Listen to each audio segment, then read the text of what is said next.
Hello friends, দেখতেই পাচ্ছ আকাশটা কুয়াশায় ভরা। আর এই যে আমার মামা, শ্বশুর, মামিমা ও দাদা ভাই এরা সবাই এখন দেশের বাড়ি থেকে কলকাতার বাড়িতে যাচ্ছে। তো এখন আমাদের সঙ্গে একটু দেখা করে নিল, আর এখানেই আমরা একটু কফি দিয়ে দিলাম।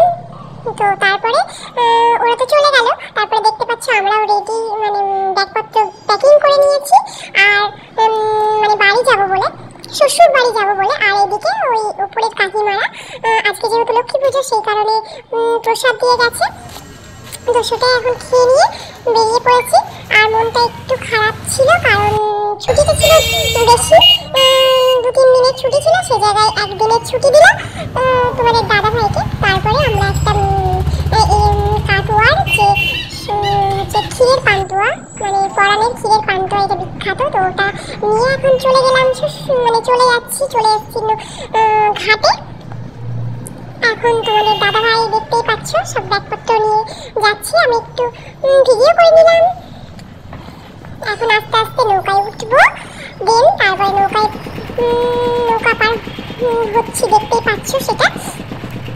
আর ঠান্ডাটা যেহেতু প্রচণ্ড পড়েছে, বুঝতেই পারছো সবাই। তো আর এখন আমরা রয়েছি বল্লভপাড়া, কাটোয়া বল্লভপাড়া ঘাটে। তো সেই কারণে ঠান্ডার কারণে গঙ্গার মধ্যে যেহেতু রয়েছে, তো ঠান্ডা তো ভালোই লাগছে।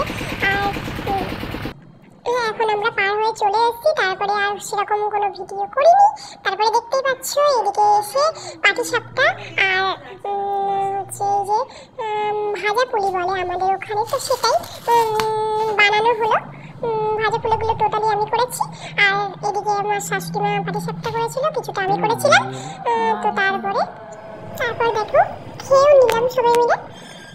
আর তারপরে আমার শাশুড়ি মা এই যে পৌষ সংক্রান্তির যে নিয়ম কানুন, সেগুলোই পালন করছিল।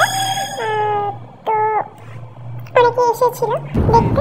তারপরে সকালবেলা হচ্ছে বেরিয়ে পড়েছি স্নান করবো বলে, গঙ্গায় যাচ্ছি। গঙ্গা স্নান করবো বলে প্রত্যেক বছর যেহেতু করি, তো এবারেও চলে গেলাম গঙ্গা স্নান করতে। তো পুরো ভিডিওটি দেখতে আমার চ্যানেলটিকে সাবস্ক্রাইব করো। Bye bye.